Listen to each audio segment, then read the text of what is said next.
Assalamualaikum warahmatullahi wabarakatuh. Salam dan bahagia Bapak Ibu Guru semua. Perkenalkan, saya Desi Sandra.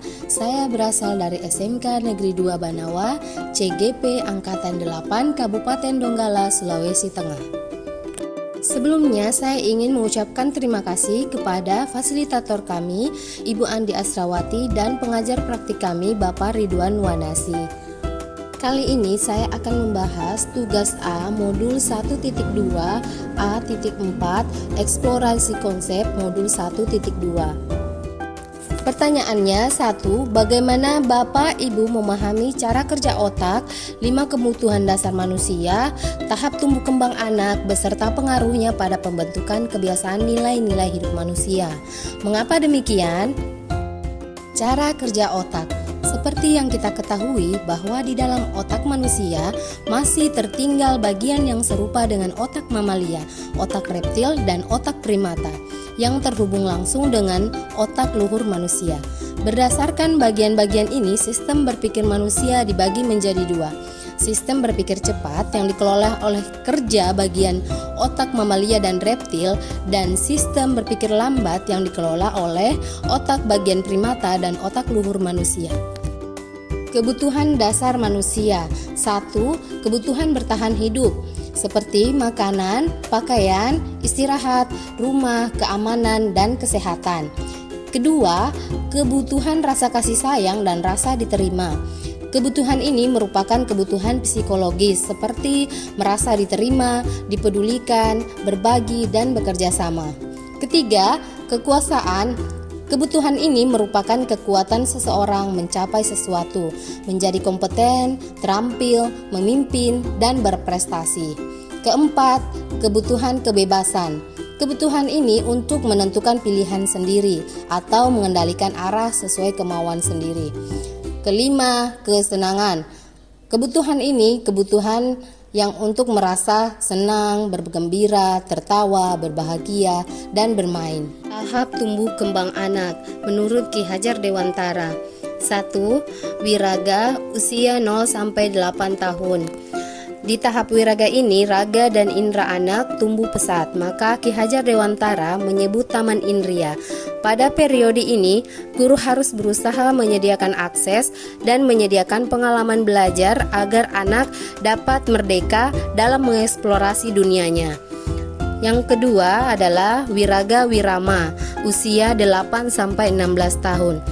Pada tahap ini, anak mulai berkembang pikirnya sehingga guru harus menuntun proses berpikir anak agar seirama dengan sesama. Yang ketiga adalah tahap wirama, usia 17 tahun sampai 24 tahun.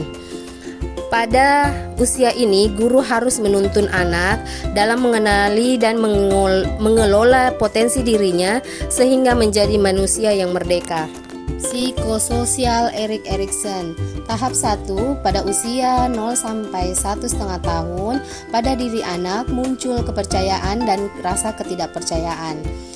Tahap 2, usia 1,5 tahun sampai 3 tahun, pada diri anak muncul rasa otonomi dan rendah diri. Tahap 3, usia 3-5 tahun, pada diri anak muncul rasa inisiatif dan rasa bersalah.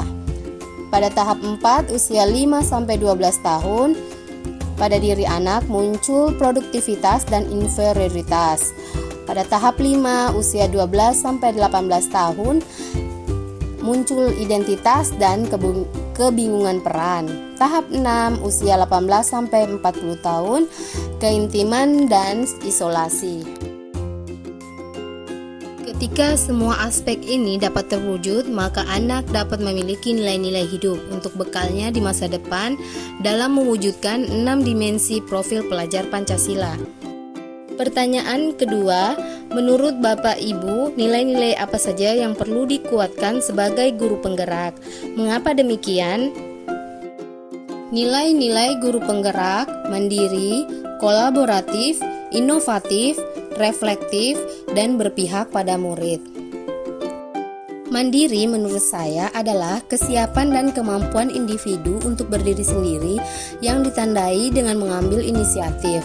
Selain itu, mencoba mengatasi masalah tanpa meminta bantuan orang lain, berusaha mengarahkan tingkah laku menuju kesempurnaan. Reflektif merupakan suatu kemampuan untuk menghubungkan pengetahuan yang diperoleh dengan pengetahuan sebelumnya. Seorang guru harus selalu melihat dari sisi positif setiap saran dan kritik untuk memperbaiki kualitas kerja. Guru tidak boleh merasa puas terhadap pembelajaran yang sudah dilakukan. Kolaboratif yaitu guru harus membangun hubungan kerjasama yang positif dan harmonis dengan orang tua peserta didik, komite sekolah, organisasi di lingkungan sekolah, dan dinas pendidikan untuk kemajuan sekolah. Inovatif adalah guru penggerak harus mampu menemukan ide-ide atau gagasan-gagasan baru tentang metode, media, dan suasana pembelajaran yang berpusat kepada peserta didik dan menyenangkan. Berpihak pada murid, yaitu guru harus mengutamakan perkembangan peserta didik sebagai acuan utama. Guru harus mampu menghadirkan pembelajaran sesuai kebutuhan peserta didik. Semoga video ini dapat menginspirasi Bapak Ibu semua. Terima kasih dan sampai jumpa di video berikutnya. Wassalamualaikum warahmatullahi wabarakatuh.